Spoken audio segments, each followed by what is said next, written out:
മൂന്നാമത്തേത് രാപ്പകൽ നബി സല്ലല്ലാഹു അലൈഹി വസല്ലമയെ ദ്രോഹിക്കുന്ന കാഫിറുകളെ ബഹിഷ്കരിക്കുക എന്നതാണ്. അത് താഴെ പറയുന്ന കാര്യങ്ങൾ ഉൾക്കൊള്ളുന്നു. ഒന്ന്, ഒരവസ്ഥയിലും അവരോട് സാദൃശ്യം പുലർത്താതിരിക്കുക. ഇതാണ് ഏറ്റവും വലിയ ബഹിഷ്കരണം എന്ന് പറയുന്നത്. എന്നാൽ ദുഃഖകരമായ കാര്യം, ചാനലുകളെയും സൈറ്റുകളെയും പല പ്രബോധകരെയും സമിതിക്കാരെയും കക്ഷികളെയും പാർട്ടികളെയും ബഹിഷ്കരണത്തിലേക്ക് ക്ഷണിക്കുന്നവരെയും ഇക്കാര്യം പറയുന്നവരായി കേൾക്കാനോ കാണാനോ കഴിയുന്നില്ല എന്നതാണ്. മാത്രമല്ല, അടിസ്ഥാനം അവരോട് സാദൃശ്യം പുലർത്താതിരിക്കുക എന്നതായിരിക്കെ അക്കാര്യത്തെ അവർ വെടിയുകയും ചെയ്തിരിക്കുന്നു. അവൻ്റെ കിതാബിലും നബി തൻ്റെ ചര്യയിലൂടെയും കൽപ്പിച്ചതും പണ്ഡിതന്മാർ ഏകകണ്ഠമായി പറഞ്ഞതും ഖുർആനിനും സുന്നത്തിനും എതിരായ എല്ലാ കാര്യത്തിലും കാഫിറുകളെയും മുശ്രിക്കുകളെയും ബഹിഷ്കരിക്കുക എന്നതാണ്. നബി സല്ലല്ലാഹു അലൈഹി വസല്ലം പറഞ്ഞു, വല്ല ജനതയോടും സാദൃശ്യം പുലർത്തുന്നവൻ അവരിൽപ്പെട്ടവനാകുന്നു. നമ്മുടെ വാക്കിലും പ്രവർത്തനങ്ങളിലും സ്വഭാവങ്ങളിലും അവരോട് നാം സാദൃശ്യപ്പെടരുത്. എന്നാൽ മുസ്ലിങ്ങളിലെ ധാരാളം സ്ത്രീ പുരുഷന്മാർ അവരോട് സർവ്വ കാര്യങ്ങളിലും സാദൃശ്യം പുലർത്തുന്നവരായിട്ടാണ് നാം കാണുന്നത്. മുടി വെട്ടുന്നതിലും വസ്ത്രം ധരിക്കുന്നതിലും അന്നപാനീയ രീതികളിലും മാത്രമല്ല, പ്രവാചകന്റെ ചര്യയ്ക്ക് എതിരായി പല കാര്യങ്ങളിലും അങ്ങനെയാണ് നമുക്ക് കാണാൻ സാധിക്കുന്നത്.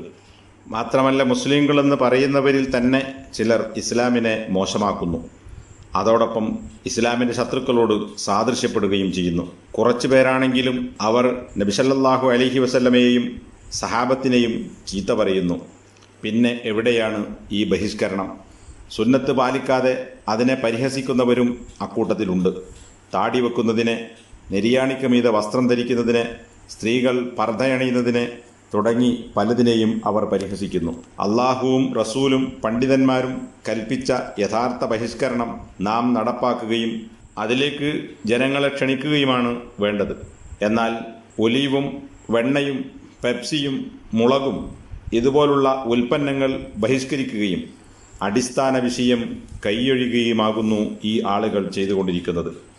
സർവ്വ ചാനലുകാരും മീഡിയക്കാരും സംഘങ്ങളും സമിതികളും പ്രഖ്യാപിക്കുകയും ആഞ്ഞടിക്കുകയും ചെയ്യട്ടെ, ഷിർക്കും ബിദ്അത്തും ഖുറാഫാത്തും കെട്ടുകഥകളും ഇസ്ലാമിൽ ചേർക്കപ്പെട്ട ഇത്തരം കാര്യങ്ങൾ വലിച്ചെറിയാനും പലിശയെയും സർവ്വ കുഫ്രൻ നയ നിലപാടുകളെയും പാപങ്ങളും നിഷിദ്ധങ്ങളും വെടിയുവാനും അള്ളാഹുവിൻ്റെ റസൂലിനെ സഹായിക്കാൻ ഉച്ചത്തിൽ ആഹ്വാനം നടത്തുകയും ചെയ്യട്ടെ.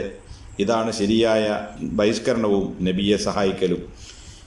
എന്നാൽ ഈ കാഫിറുകളുടെ ഉൽപ്പന്ന ബഹിഷ്കരണം എന്നതിൽ ചില വിശദാംശങ്ങൾ ആവശ്യമാണ്. പണ്ഡിതന്മാരും ഉമറാക്കളുമടങ്ങിയ ഉലുൽ അംർ അങ്ങനെ കൽപ്പിച്ചാൽ നാം അത് പാലിക്കണം.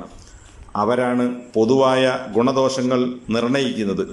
പൊതു നന്മകളാണ് പ്രത്യേക നന്മകളേക്കാൾ മുൻഗണന നൽകപ്പെടേണ്ടത്.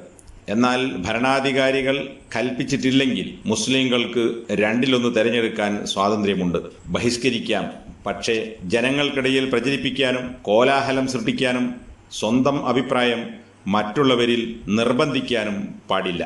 നാലാമത്തെ കാര്യം, നിന്ദയുടെ ചിത്രങ്ങൾ നശിക്കാനും ജനങ്ങൾക്കിടയിൽ നിന്ന് വിസ്മരിക്കപ്പെടാനും നാം അത് പ്രചരിപ്പിക്കാതിരിക്കുക എന്നതാണ്. കാഫിറുകളെക്കാൾ മുസ്ലിങ്ങളാണ് ഈ ചിത്രം പ്രചരിപ്പിച്ചത്. അതാണ് അവർ നമ്മിൽ നിന്ന് ഉദ്ദേശിക്കുന്നതും. ഖാദി ഇയാദ് തൻ്റെ കിതാബ് ഷിഫായിൽ 247 പേജിൽ നബി സല്ലല്ലാഹു അലൈഹി വസല്ലമയോടുള്ള കടമകളെക്കുറിച്ച അധ്യായത്തിൽ പറഞ്ഞു, നബി സല്ലല്ലാഹു അലൈഹി വസല്ലമയെ ആക്ഷേപിച്ച കാര്യങ്ങൾ അല്ലെങ്കിൽ ആക്ഷേപിക്കപ്പെട്ട കാര്യങ്ങൾ റിപ്പോർട്ട് ചെയ്യുന്നതും എഴുതുന്നതും വായിക്കുന്നതും നിഷിദ്ധമാണ് എന്നതിൽ മുസ്ലിങ്ങളുടെ ഇജ്മാഉണ്ട് എന്ന്. ഇതുപോലെ ഇവിടെ നാം മനസ്സിലാക്കേണ്ടത് ഇപ്രകാരം തന്നെയാണ്. ആക്ഷേപവും നിന്ദയും ഉള്ള വരകളും ചിത്രങ്ങളും കാർട്ടൂണുകളും മറ്റും ഉദ്ധരിക്കുന്നതും റിപ്പോർട്ട് ചെയ്യുന്നതും നിഷിദ്ധമാണ് എന്നതിൽ പണ്ഡിതന്മാർക്കിടയിൽ ഇജ്മാഉണ്ട്. നാം അത് റിപ്പോർട്ട് ചെയ്യാൻ പാടില്ല. ഷെയ്ഖ് ഉസൈമീൻ റഹിമഹുല്ല അള്ളാഹുവിൻ്റെ നാമം എഴുതപ്പെട്ട ചെരുപ്പിൻ്റെ ചിത്രം പള്ളിയുടെ വാതിലിൽ കണ്ടപ്പോൾ കോപിക്കുകയുണ്ടായി. ഖുത്ബക്കിടയിൽ ഈ ചിത്രം പ്രചരിപ്പിച്ചവരെ അദ്ദേഹം എതിർക്കുകയും വിമർശിക്കുകയും ചെയ്തു.